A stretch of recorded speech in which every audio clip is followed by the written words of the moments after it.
Good evening, everyone. It is Monday, June 4th, 2018. Gold Ghosts and Guns Hour here on YouTube and Periscope. My name is Tom Luongo. I hope y'all had a great weekend. I've got a couple of things I want to talk about tonight.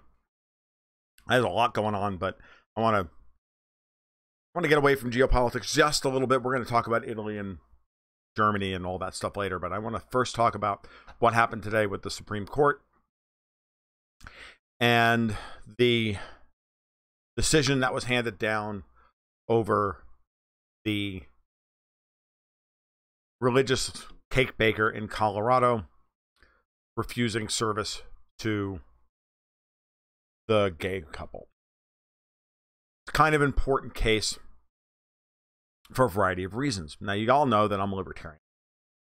And what I'm going to say tonight is kind of, I don't say it's controversial, but it's going to be a little annoying, most likely, because the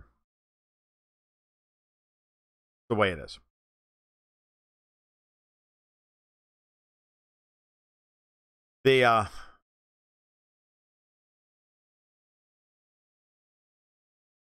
I didn't actually read much of the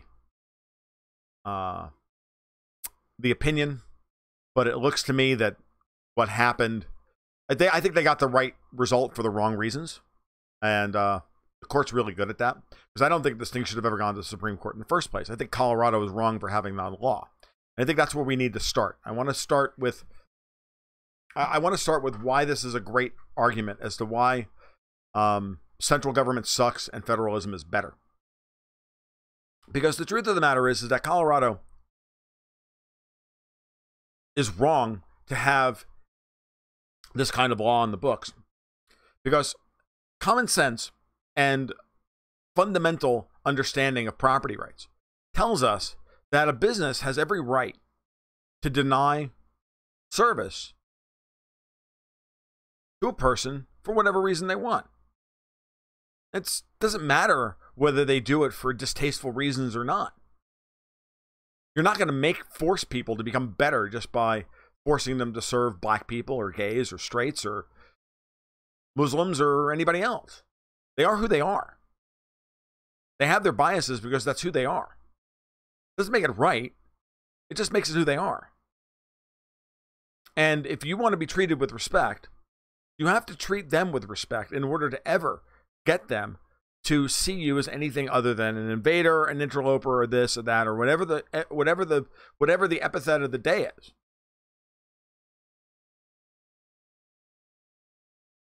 The law in Colorado, which says that you're not allowed to discriminate for various victimhood reasons, various minority group reasons, is tyrannical.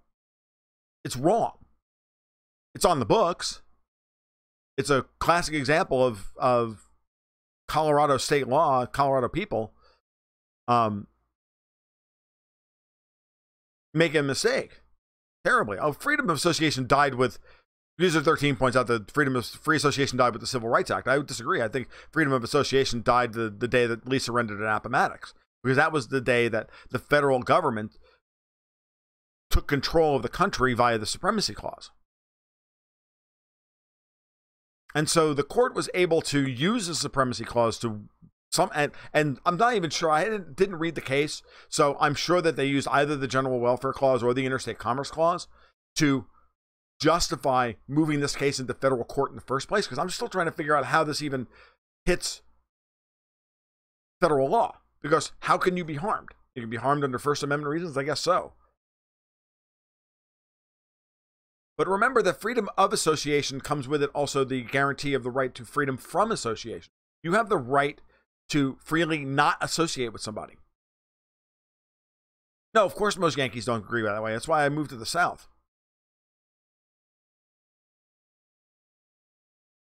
Yankees are fundamentally utopian collectivists of one stripe or another, and are going and believe very strongly the term Yankee. That's what it's at the core of what the term Yankee is. It is not a proxy for all Northerners. DevPav states that Colorado is an example of what California migrants can do to a red state. Very true. But I'll be honest with you, Death Pav, if I were to look on the books here in Florida, I'd probably see something similar. Because it's one of those feel-good pieces of legislation that people just say, yeah, we should do that.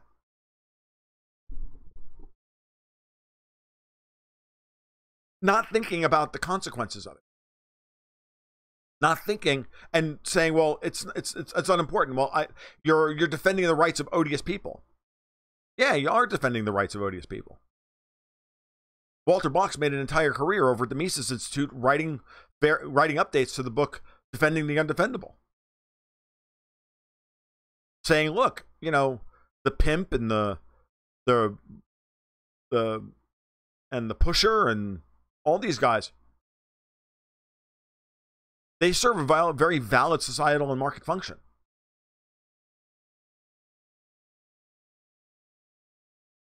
And the point is that while the cake baker who denied these guys, this gay couple, service, you can have whatever opinion you want of him.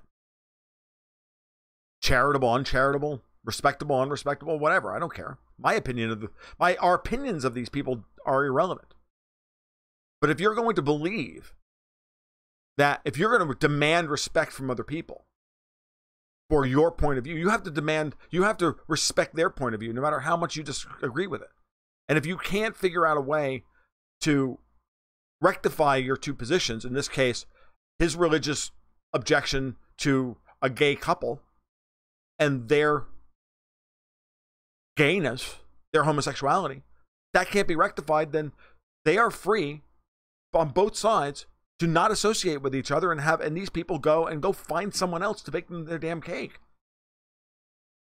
Which, of course, leads me to what this is truly about. Because this case was never about the cake. It was never about a celebration of these two men's love for each other. It had nothing to do with that.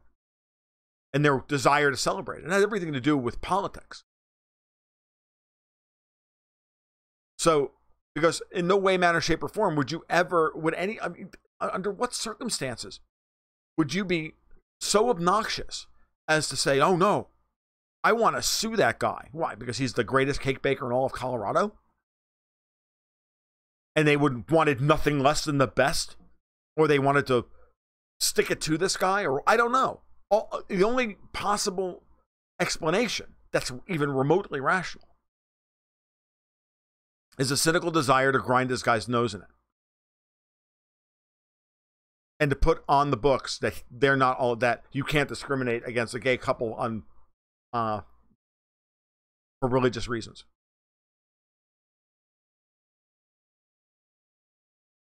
User 13 points out on YouTube, a verity of food service. She says, as a former baker, you don't want to force one to bake a cake for you.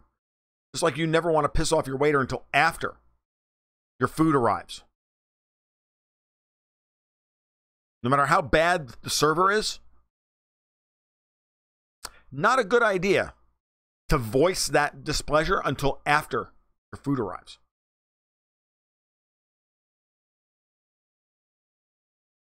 Same thing here.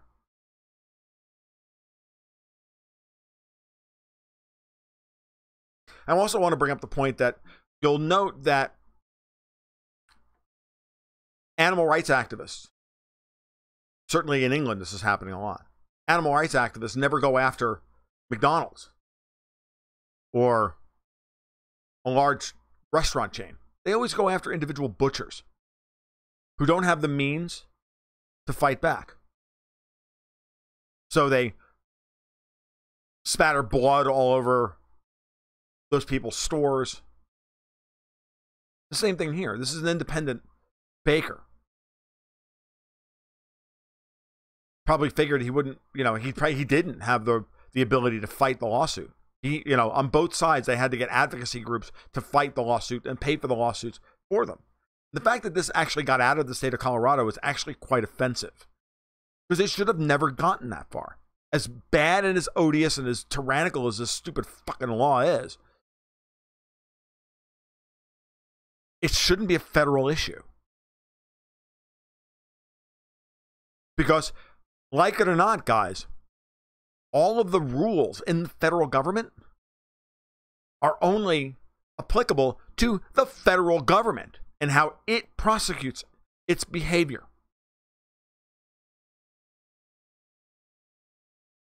I made this point quite explicitly when running for political office, when running for the Florida House in 2002, getting the questionnaire. I've talked about this before, getting the questionnaire from the Gun Owners of America and not getting an A from them and getting rebuked. And the whole Libertarian Party got rebuked because we didn't answer 20 out of 20 in affirmative with their questions. I disagreed fundamentally with 2 of them, one of which has to do with using federal law to trump local law. Like, look, I don't have a problem with local governments banning weapons. It's stupid, it's idiotic, it's silly. But if I want the federal government to remain in the federal government,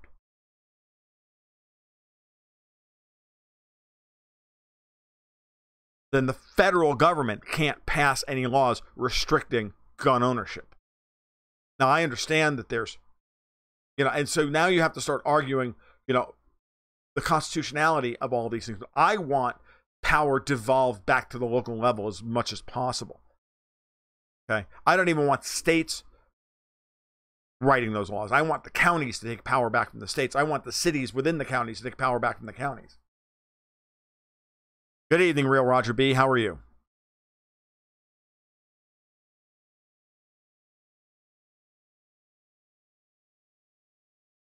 We should have a problem with the 14th Amendment, DevPath.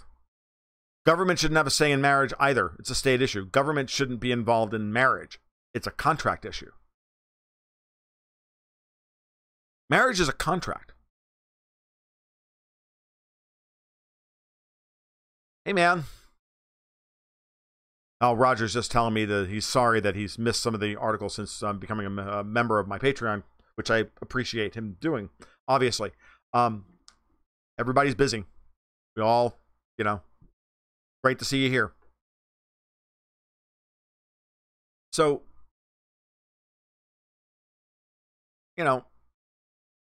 government is, look, marriage is a contract between 2 people. How you define it is your own business. I don't care one way or the other about gay marriage. I think the term gay marriage is redundant. 2 people want to get together and legally share property and pledge their property together. From a community perspective, all we really care about is the fact that those 2 are off limits and their property is effectively commingled. That's really what a marriage defines. Companies don't want to pay benefits to same-sex spouses. That's their business. It should be their business. It should not fall under general welfare. It should not fall under interstate commerce. It should not fall under any of that stuff.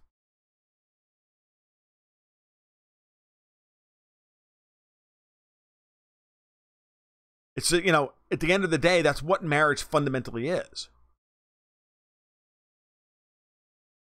From the community perspective, from the personal perspective, it's far more important than that. It's a far more personal thing. But at the end of the day, from a legal perspective, from a community perspective, and somehow some form of dispute resolution perspective, it's simply a contract between 2 people to commingle their property. Pretty much it.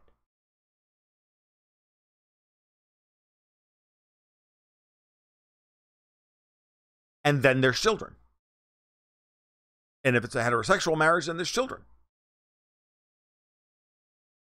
But ultimately, DevPav, when you really stop to think about it, until the children are adults, they're not property of the parents, but they're now rights holders, that they're individual rights holders that have been granted those rights by the fact that their parents are rights holders, and that the parents are then their guardian.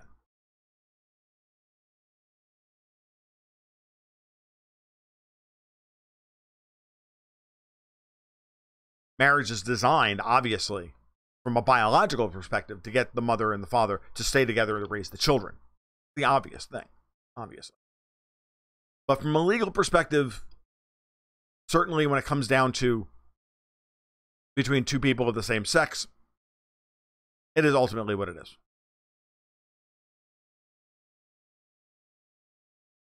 And I don't have a problem talking about it in those terms. And I certainly don't want the law to get involved in it any more than it absolutely has to. Because truthfully, it shouldn't be something that the government is heavily involved in. Moreover, any more than it should be involved in any other human activity that violates the sovereign rights of an individual to and or a group of individuals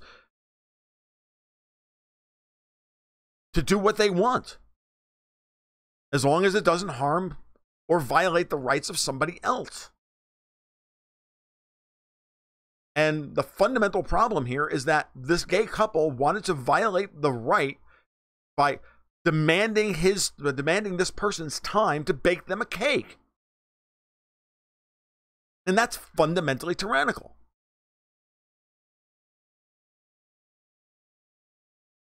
But at the same time, it's also not the Supreme Court's, it should not be the Supreme Court's jurisdiction.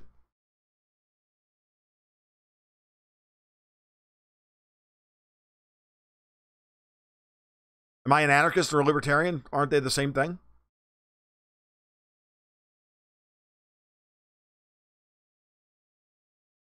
What's the difference between a minarchist and an anarchist? About 2 years. Your mama been farting and was asking me whether I'm an anarchist or not. I'm an anarcho-capitalist. So, or anarcho-libertarian or Rothbardian libertarian, whatever you want to call it. I'm not one of these horseshit LPers at this point. The Libertarian Party is not libertarian. Been taken over by a bunch of left authoritarian jackasses. After being taken over by a bunch of GOP neocons.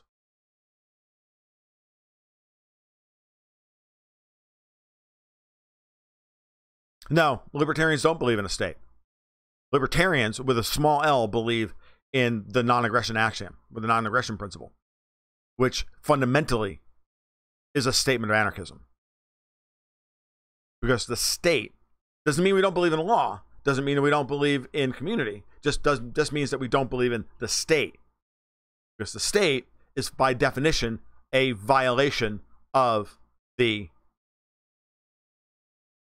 someone's sovereign rights, because the state holds itself sovereign and has the monopoly use on power, on the monopoly use on aggressive force to enforce its edicts. Therefore, it is immoral.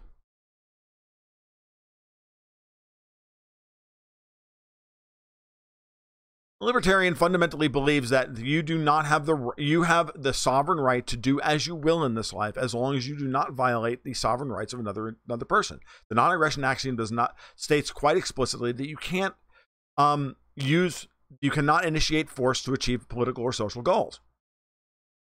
As long as you aren't taking something from somebody else, as long as you aren't thieving them in some way, what you do is what you do. If one can prove that you've harmed another one, and this is the basic fundamental premise behind our legal system in the first place, you have to prove harm. So how were these gay people harmed by not having this guy bake them a cake? Silver Fortunes, thank you for dropping in. I'm glad you're here tonight. Fantastic. Picked up somebody new on YouTube. Appreciate it. Feel free to join in. We're not talking geopolitics tonight. Well, at least we will eventually. I really wanted to talk about this cake issue because I really hated the fact that the Supreme Court got involved in this in the first place, or had to get involved in it. And that eventually, that the fact is that this wasn't thrown out of federal court actually bothers me. The fact that the Supreme Court had to right an injustice that happened at the state level bothers me. It bothers me that Colorado is now so openly tyrannical as a default position. All of it bothers me. But it's important that when we're putting these arguments together as to why we are for or against a particular issue, particular moment of the day, it's very important to dial into what the actual problem is, where this problem arose from. And it arose from a tyrannical Colorado law that does not respect the rights of business owners.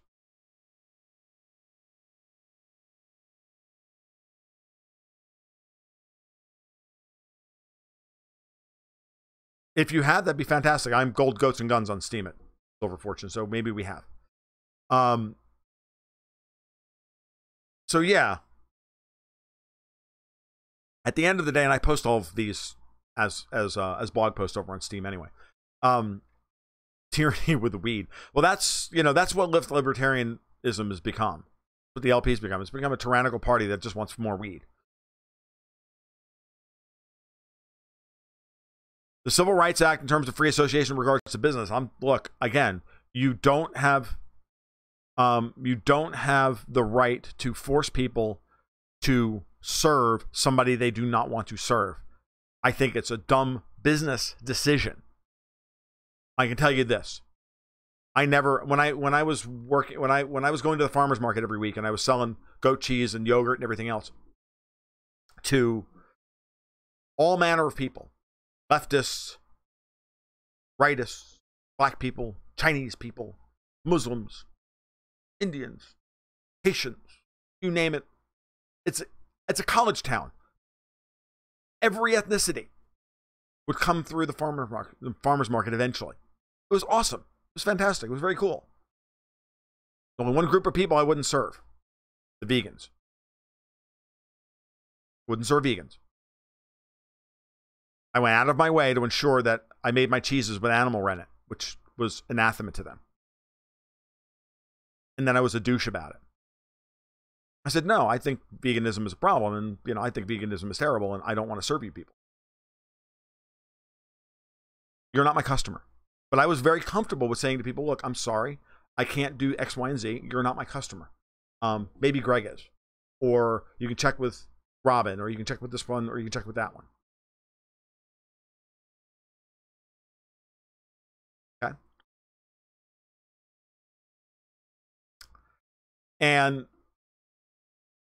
But it's important to understand that I didn't feel that all these people were my customer. Therefore, they, by definition, can't say to me that I have to serve them. Oh, I was a douchebag about it. But I'm a great capitalist. I'll serve anybody. I don't care what the only people I wouldn't serve are vegans. Everybody else?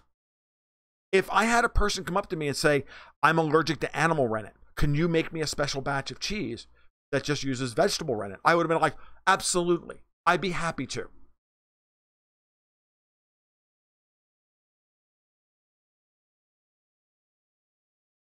But you walk up with the beads and the kids and the kids who don't look you in the eye properly and whose brains are starving and the whole 9 yards, and they look sickly. Oh, fuck that.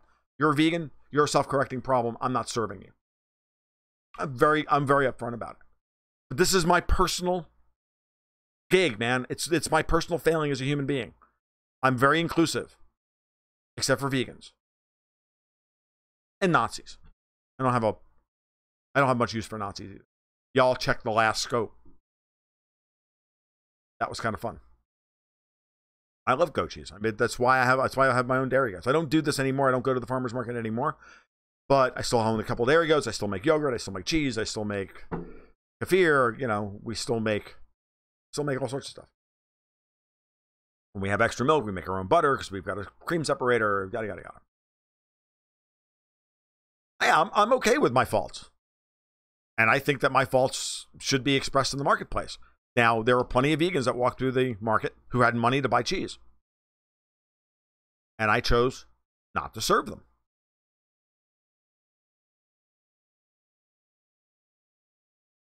I also don't invest in Monsanto, no matter where we are in the business cycle. Because fuck Monsanto.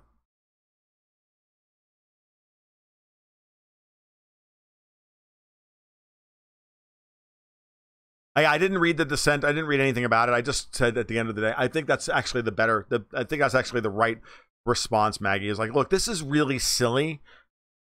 And let's just move on.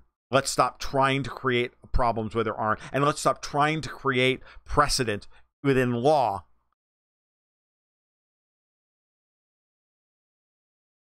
Right. As Roger points out, this is what you do. You take the good with the bad, right? So the bad is that I lose out on customers. The good is there's more cheese available for the other people that I do like. Right. You don't, user 13 on YouTube, you don't walk into a Brazilian steakhouse demanding vegetarian food.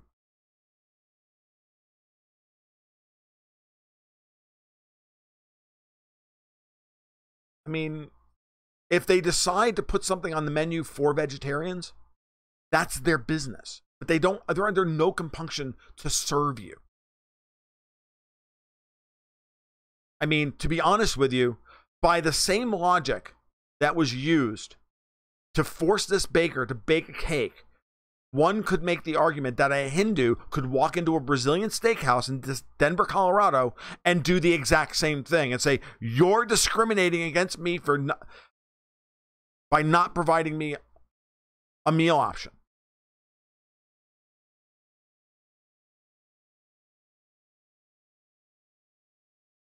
What if this Brazilian steakhouse was the only thing open at 11 o'clock at night in that area of town?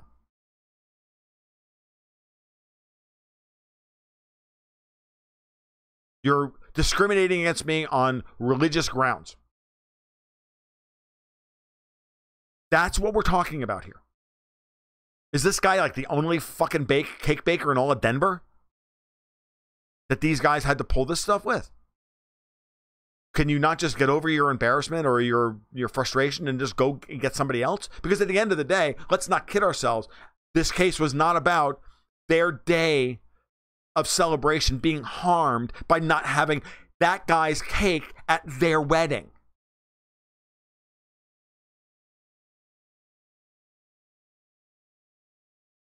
Okay? That's not what this is about.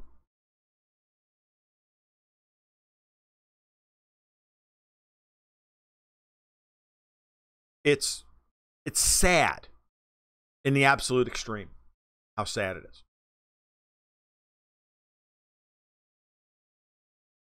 It's actually really quite sad.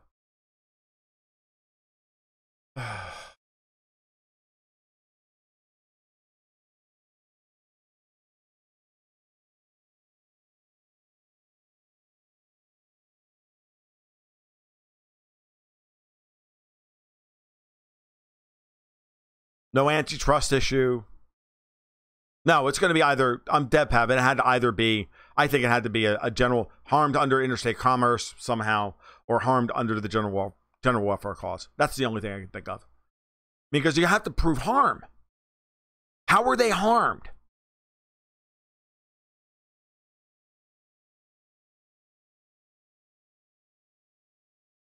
And it's yet another angle, another bit of evidence, DC, that the culture war's been taken to the extreme and that we're winning. It just is.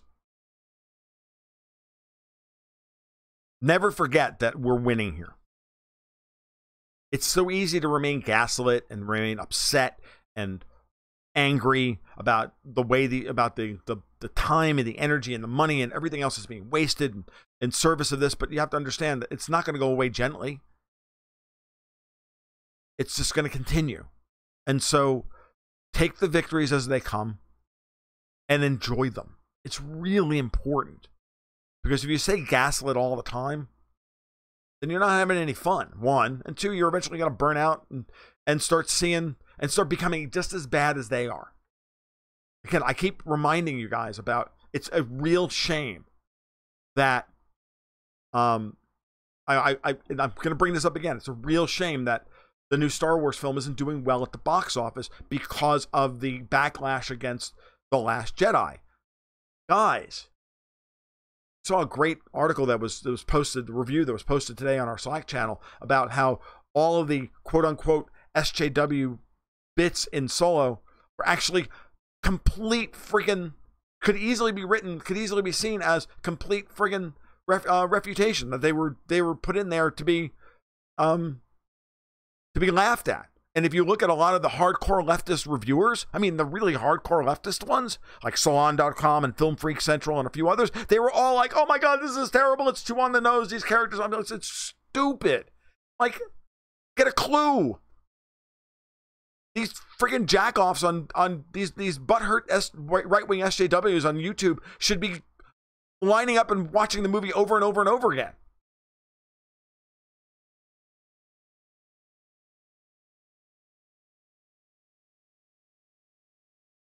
Where can you find my email address? Click on my gravatar on my blog. Go over to goldgoatsandduns.com. You can find my gravatar there, or you can find me on LinkedIn, and you can send me a message on LinkedIn. I'm not going to give out my email here.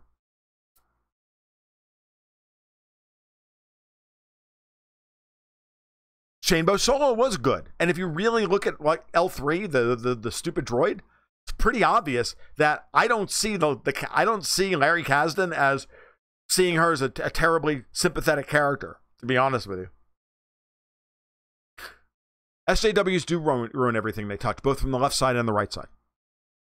They want to see, because, look, and it's very interesting. Camille, as I've been saying for months now, Camille's been falling down.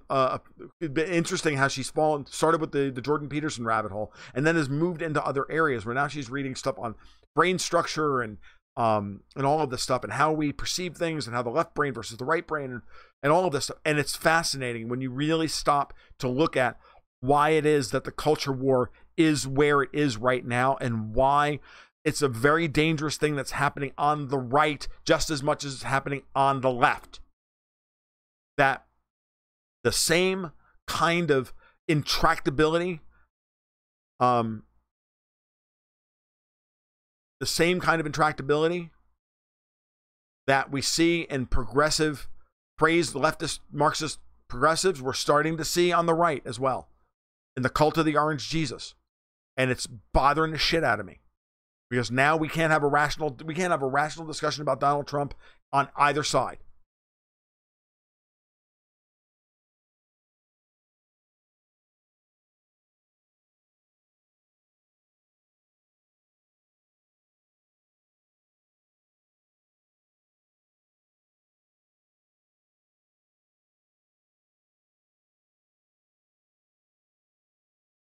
So,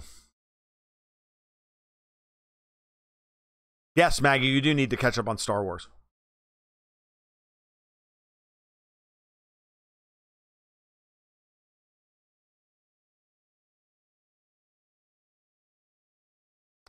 Back to User 13 said earlier that winning isn't going to happen overnight. The cultural Marxist agenda was advanced over decades, and it's going to take a long time. It's going to take a generation to get rid of it, because remember that the baby boomers are the ones who put all these post-war institutional architecture in place.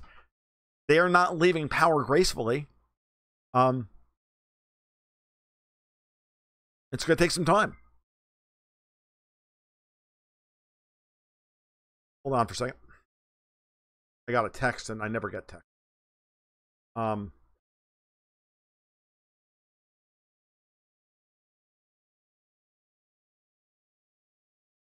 So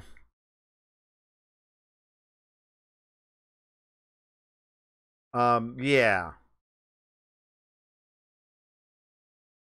So it's strong. I strongly recommend that you kind of jack out every once in a while. Remember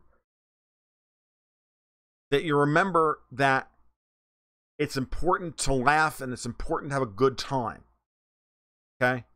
When they pull some of the stuff that they pull, like the Samantha Bee thing. Let's talk about Samantha Bee for a minute. Does it suck that Roseanne, who, by the way, has multiple personality disorder, was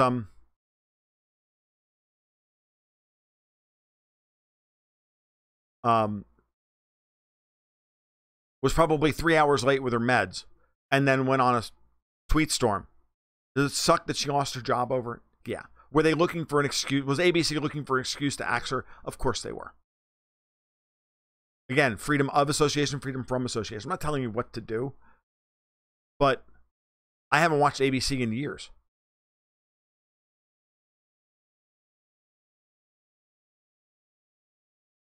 I don't support their sponsors. Bipolar, multiple personality, whatever it is. She is crazy. And she's always pushed the envelope. Does nobody remember her singing the national anthem 25 years ago? And the outrage that the right had when she did that? Okay? I've never been a fan of the woman. I really don't like her very much. I've never liked her show. It doesn't matter that I don't like her. My opinion is irrelevant. What's important is that as a comedian, it's important for her to push boundaries. The court jester's always supposed to be there to make fun of the dominant philosophy, the dominant paradigm, whatever it is, to make fun of the emperor. And in this case, the emperor is Marxism. It's to make fun of the left. It's to make fun of the right. It's to make fun of everybody. Okay? They're supposed to make you uncomfortable. They're supposed to, they're supposed to challenge your political ideology. Okay? It's what they're supposed to do. Samantha Bee doesn't challenge anything. All she is a didactic bitch. She's actually the very same thing she called Ivanka Trump. So does it suck that she's going to continue to collect a paycheck? Yeah, it does suck. So what? Do you know why she did that? She did it because her ratings are in the garbage. Because she's not funny. Just like Trevor Noah is not funny. They got rid of Millennial Jesus. Jon Stewart retired. They don't have it. Viacom doesn't have anything. Comedy Central is unfunny. The only thing funny on Comedy Central is South Park. And even those guys have moved a little too far left for my tastes. They used to be good libertarians. They're not. They've become like crazy never Trumpers. I was absolutely pissed off by the attack on Ivanka. And I'll tell you why. Because Samantha Bee, dumbass that she is, has this beautiful picture of Ivanka Trump nuzzling her child while calling her a feckless cunt at the same time. That's bad optics, no matter how you do it.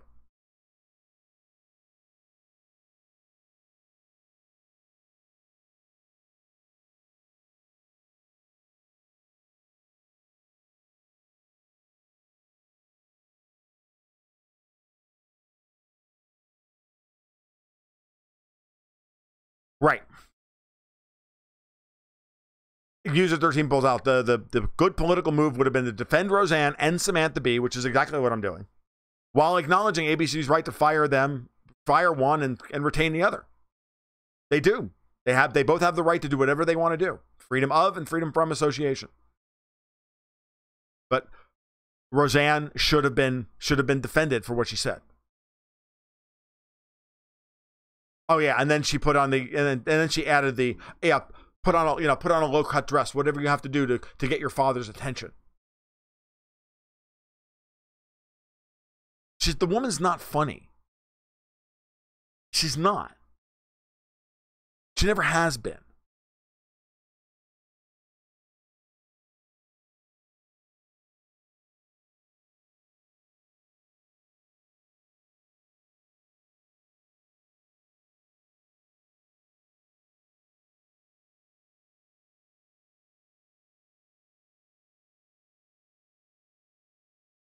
It doesn't matter.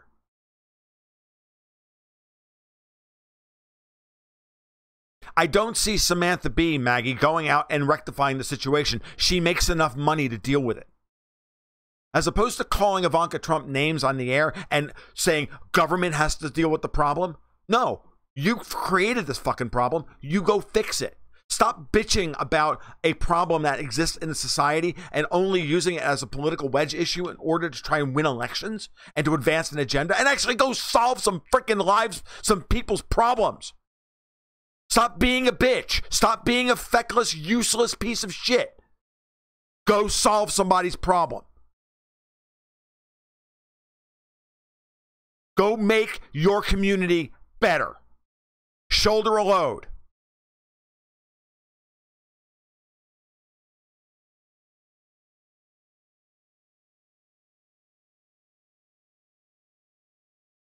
The policy is an outgrowth of a completely untenable situation here in the United States.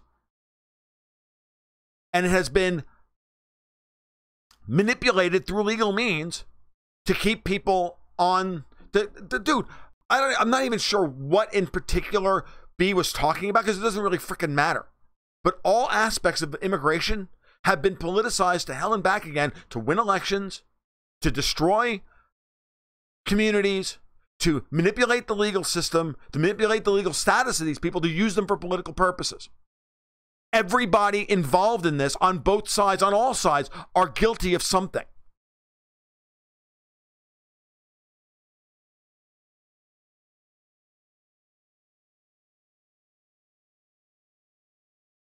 Dude, we have a lot of third world here in the United States.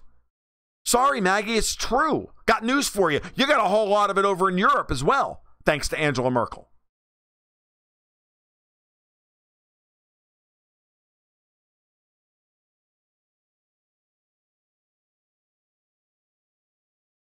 If it's happening in B's home state of California, figure it out. Stop spending money on stupid shit.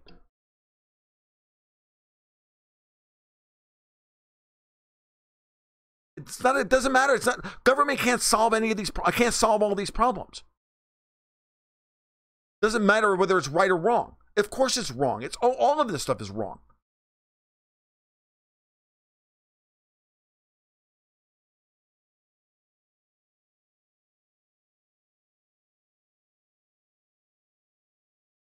And with that, we're going to swerve because I do want to talk about this tonight. But Silver Fortune's makes a great point.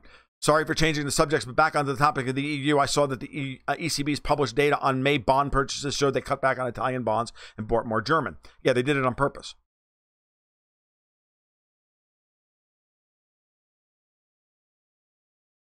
They knew what was coming.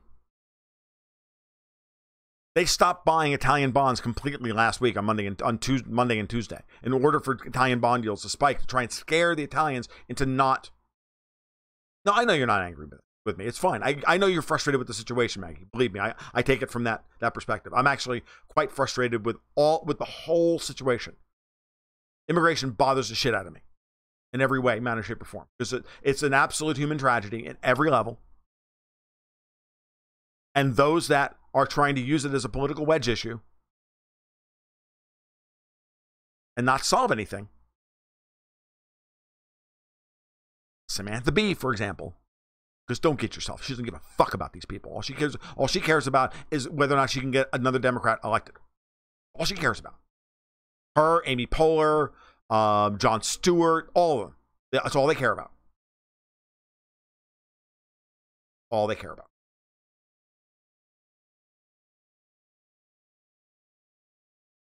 But in Italy last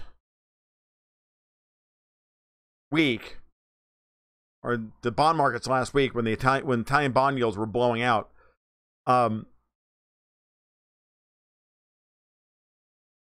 they just didn't buy any come into the month end. They announced it too. On like Wednesday. Yeah, we weren't in the market for a couple. And we saw what happened to yields. They spiked like you wouldn't believe. They had to come in the next day and stop it. And then they thought that they could use that and scare the Italians into doing what they thought was the right thing. And the Italians just looked at them and went, we're not the ones who are going to be hurt by this. We're not the ones.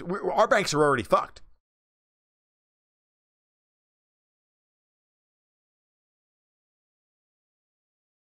Yes, the ECB playing hardball with Eurosceptics on this whole, the markets will teach them a lesson. Got news for you. They had to turn that shit right around the other day. Oh no, Maggie. Italy is absolutely moving the ball in the exact right direction. And I know you're going to be on the wrong side of this one. Or other side. But really, it's the wrong side.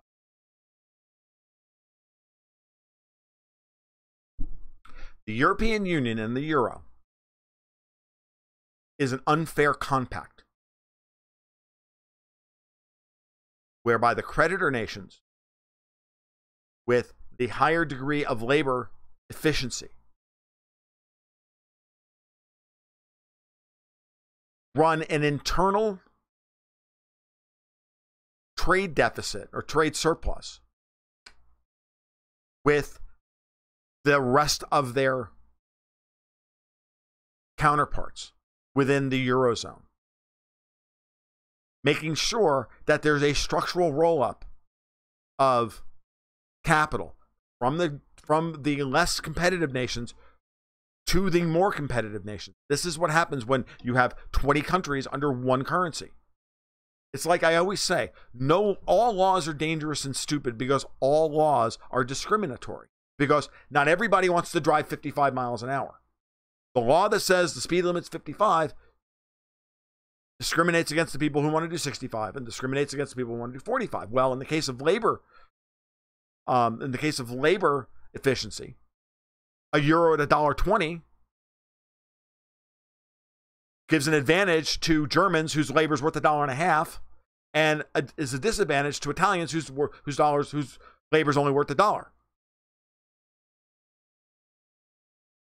It's not about corruption. That's not what this is about. The Germans and the Northern Europeans will always sell it that way. I'm not saying that Italy's not a mess, but there's a reason why 30 to 35% of Italian GDP isn't on the books. Because there's no good incentive for it to be on the books. People respond to incentives, Maggie. And if they don't like the situation, if the system doesn't work for them, they just get out of the system. Governments then turn around and use shame and call them black markets, or they call them debtors, or they call them pigs, or they call them Club Med, and they do all this shit. But the truth of the matter is that people do what they're going to do because they respond to incentives. And everybody responds to incentives in a very predictable way. If the incentives are bad for them, they ignore them. If the incentives are bad, they move their capital to where their incentives are good. In the fight for global capital, you don't have to treat your capital well. You just have to treat it better than everybody else. We treat our capital here in the United States like shit in comparison to the way that I would like to see it treated. Relative to Europe, we treat capital like it's fucking gold, like it's gold. Shit from gooses who were hand-formed by gods. Okay? You have to understand this part of it. You have to understand what's happening here. Greece only ever borrowed $80 billion. Why the fuck do they owe 330 after a write-down and debt restructuring and all of it? Why do they still owe $330 billion? Taxes and penalties. Interest, penalties, all of this shit.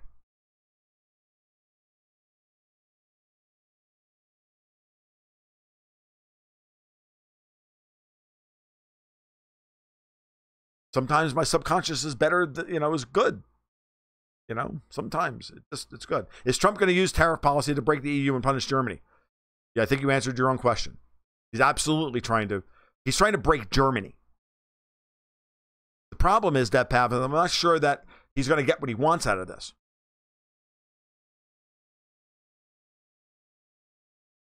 Because Germany might actually stand up to him. And if he does stand up to it, and if they do wind up standing up to him, and I think that I got a blog post up this afternoon about Nord Stream and how the Trump administration is going to go to the wall and use everything imaginable, every pressure tactic imaginable to stop the Nord Stream 2 pipeline.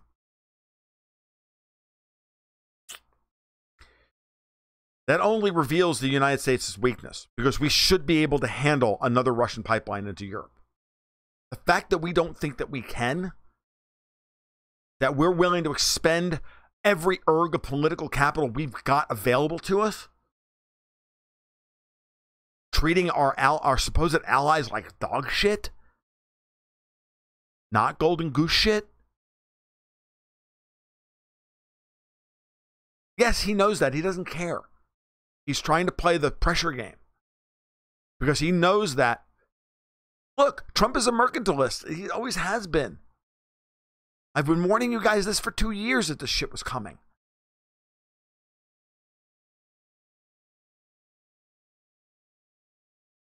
They all have subsidiaries here in the United States. They all pay taxes.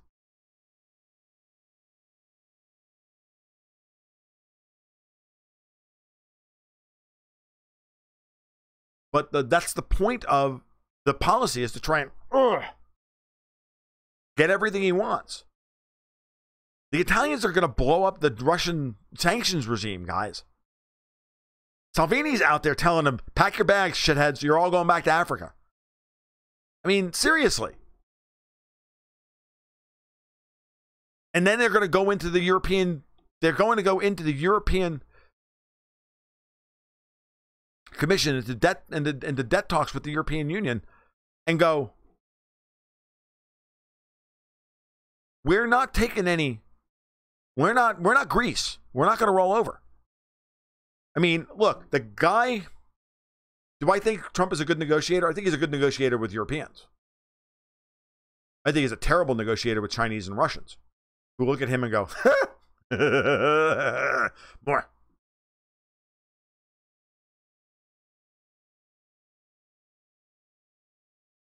Soros just wants a broke European Union to pay them to keep them there. What is he, out of his mind? He thinks that he can just buy, because this guy lives in this fantasy world. You can just buy people. I'll just buy people. I buy people all the time. Buy them. Everybody has a price. What is it? $10,000? $5,000? What is it? Buy them. I'm going to go ruin another country and make a couple of billion, and then we'll just distribute it to them. Fine. Here, have a couple of $1 billion. Chinese trade talks have collapsed by all accounts because the Chinese aren't stupid. The Chinese hold all the cards along with the Russians and the Iranians. I've been saying this for weeks. Nothing new. As a matter of fact, and I've been saying this over and over and over again, and the more I watch things play out, the more I believe I'm absolutely correct, that they are running a classic Russian cauldron. Russian military strategy is all about a cauldron. It's all about creating a contact line that is weak at one place and making it and daring your opponent to break the line, rush on through, and then they come in from behind and surround them and create a cauldron. And then we move on. We do it again and again and again. Divide and conquer, create cauldrons. Well, metaphorically speaking, in a financial, geopolitical sense, what the Russians and the Chinese are doing are inviting, and Iran are inviting Trump to overextend himself, sanctioning everybody. I'll sanction Royal Dutch Shell for that, this guy and that guy, and you did business with that. Fuck you. We're stealing all your assets. Do all of it. Piss everybody off. Piss everyone off. And if it doesn't work, they all de-dollarize. He's going to push. He's going to create massive dollar illiquidity spasm. We're going to see sovereign debt crisis in Europe. We're already seeing it.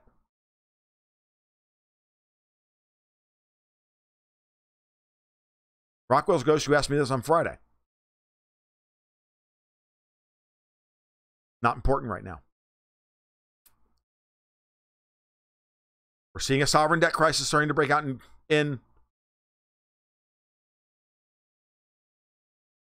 Europe. Dollar illiquidity is happening. We've got Fed governors saying we've got a problem now. Ooh, you guys finally realized. Trump is setting up trade barriers all around the world. You think that's going to expand global trade or contract global trade? Since global trade is the M0 of the world, do you think that's going to be good for credit markets, which exist at multiples of that, or not?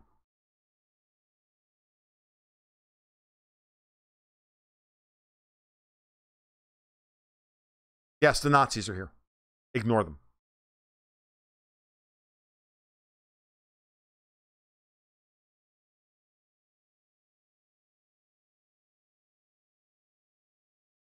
I did see that, Silver Fortune, that Macron and Putin seem eye to eye on the U.S.'s use of sanctions and other trade policy as weapons. It's called hybrid war.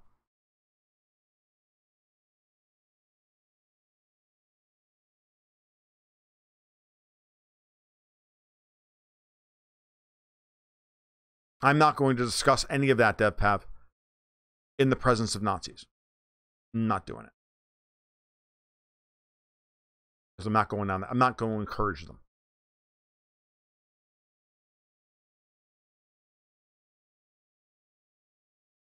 Just not a good idea. So all of this is setting up for a massive deflationary environment. The Fed is raising interest rates not because the American economy is so fucking great, because it's really not. Raising interest rates because we've got a pension crisis coming in this country that we are not going to be able to deal with. And they have to raise interest rates in order to get some yield coming into these pension funds that have overpromised and have been gutted in terms of their unfunded liabilities thanks to zero rate interest policy, which bailed out the banks for the last 10 years.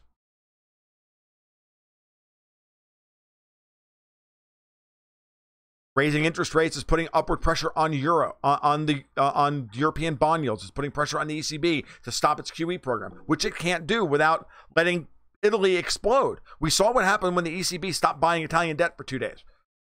5-year yield went from 0.3% to 3%, or 2.5%, or whatever the hell it was, in 2.5 days. Okay, we'll see it again.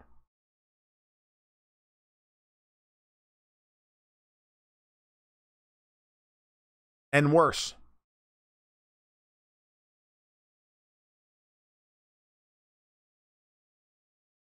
Maggie, the pension funds all over the United States are in serious, serious trouble. No, Silver Fortune, that's the problem. You're thinking that rising rates is going to be bad for the stock market. It's not. Because in a sovereign debt crisis, the definition of risk assets is going to change. We're going to be moving towards a tangible assets positive market, and stocks will be seen as tangible assets. My take on APAC, DevPav, is I hate APAC. I always have. I thought that was obvious.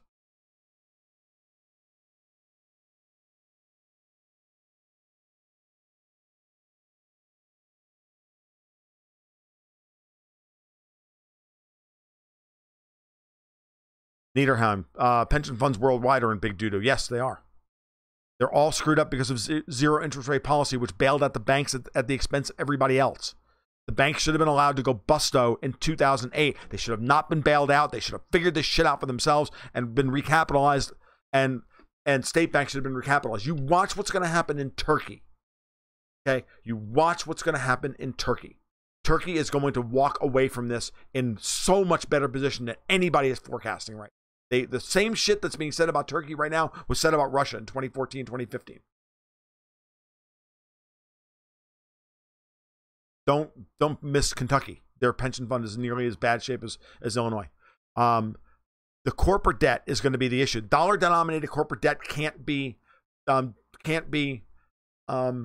inflated away in local currency without swapping the debt out with the central bank into and then paying the debt off in dollars. So this is what's happening what happened in Russia in 2014, 2015 is what's going to happen what's beginning to happen now in Turkey, and they're trying to get ahead of it as much as possible before they get cut off from the SWIFT system when Trump puts the full sanctions effects in place after the 90-day window after he announced the end of the pulling out of the JCPOA. 90 days after that, so May 9th, June, July, August. August 9th, you can bet that multiple countries will be cut off from the SWIFT system by the United States in August. And there's going to be a lot of corporate debt out there that will not be allowed to, that will be cut off from rolling over their debt. Guys, fuck off with the Jews. Seriously. Just grow up and go somewhere else. Are you so fucking, seriously, are you just so fucking sad that you come into my scope to say, solve all the problems in Europe by gassing all the Jews? Fuck off with your bad selves. You're such a little fucking children. It's not funny. Let's solve real problems. That's not a real problem.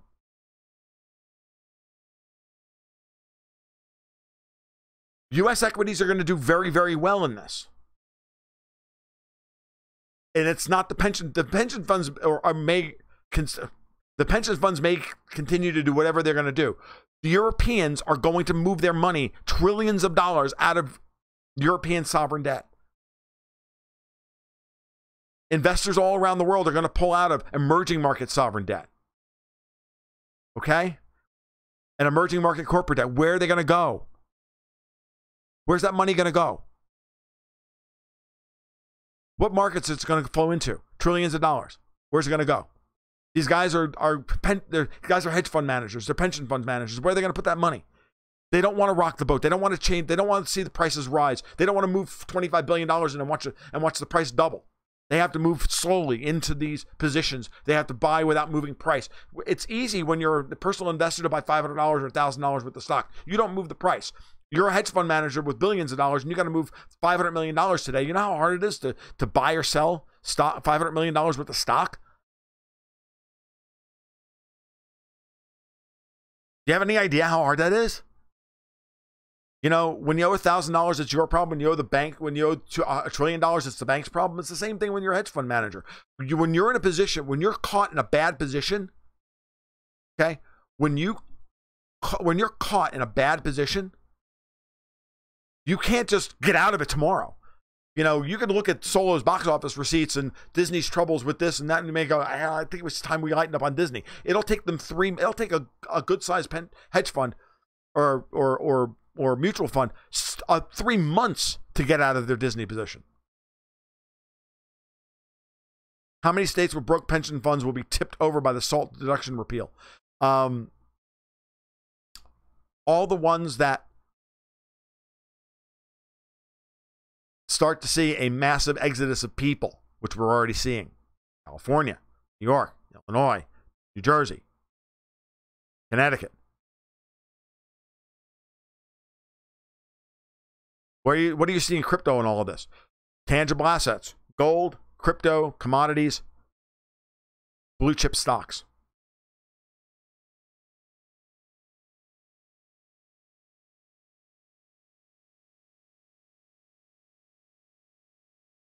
Cryptos are going to do very well. May take a few more months, but cryptos are going to do very well. But right now,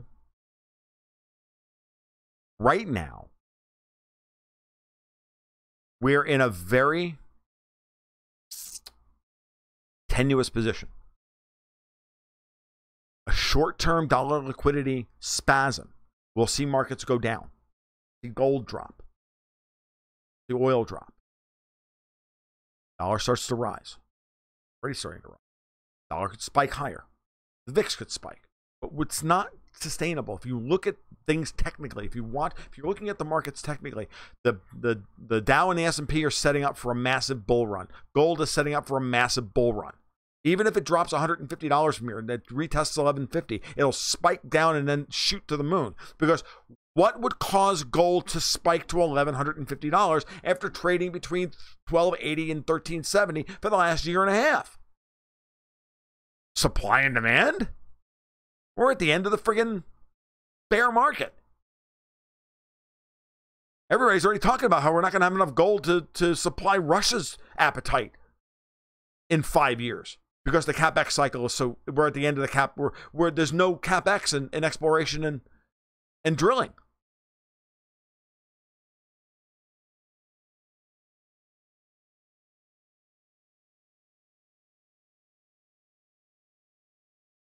Okay, so what would cause that to happen? What would cause gold to drop $150 in 3 days? A massive liquidity spasm. That's what. And that would be caused by, I don't know, Deutsche Bank going belly up. Italy declaring themselves leaving the euro.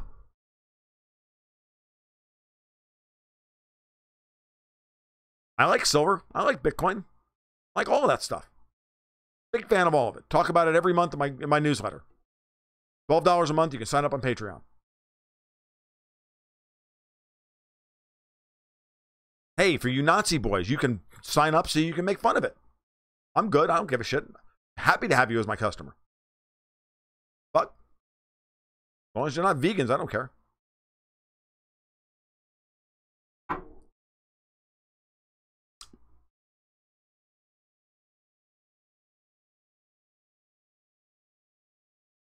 So, really important. Put all this. How close are we to a Deutsche Bank to pop in your estimate? Volatility. What's going to destroy Deutsche Bank is going to be volatility. Okay, it's going to be this heart-stopping volatility in where interest rates spasm up and then they come in and move the markets down again, and then spasm up and spasm down. That will kill Deutsche Bank because Deutsche Bank clears something like 75% of the interest rate derivative swaps for the European Union. Okay, and those contracts are very sensitive to changes in the exchange rate and the underlying interest rate on the bonds. Okay.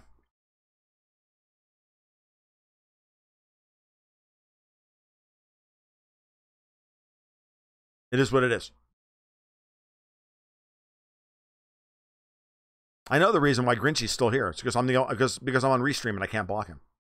The only reason he's still here. I should really fire up the Periscope app at the same time and then block his ass.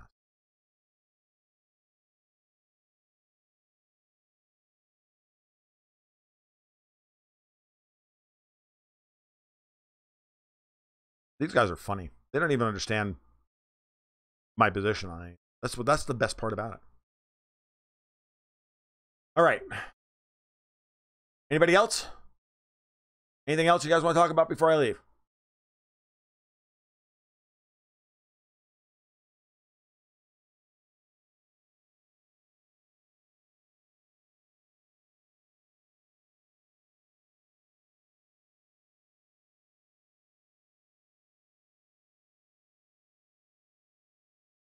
GDP is a completely made-up statistic at this point, Niederham. That's the problem.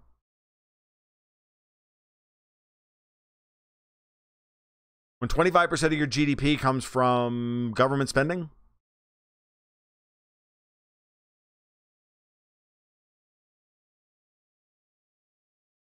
there was congressional talk of taking over the 401ks, and the GOPE was cool with it. Of course they were, because they need to have an enforce. They know that at some point they're going to need to have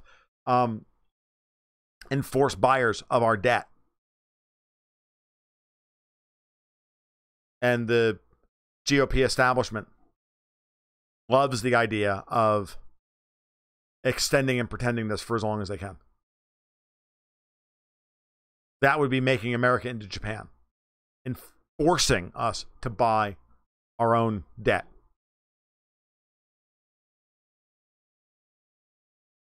Good for you, User 13. I agree with you. All right, guys.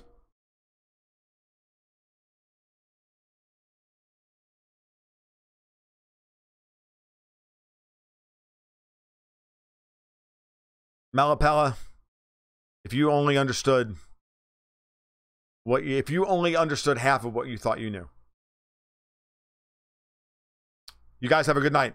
Take care. If you like what you heard tonight, stop by my blog over goldgoatsandguns.com. If you really like what you heard, you can sign up on my Patreon over patreon.com/goldgoatsandguns. You can sign up for the Gold Goats and Guns investment newsletter, the latest issue of which should be out by the end of the week.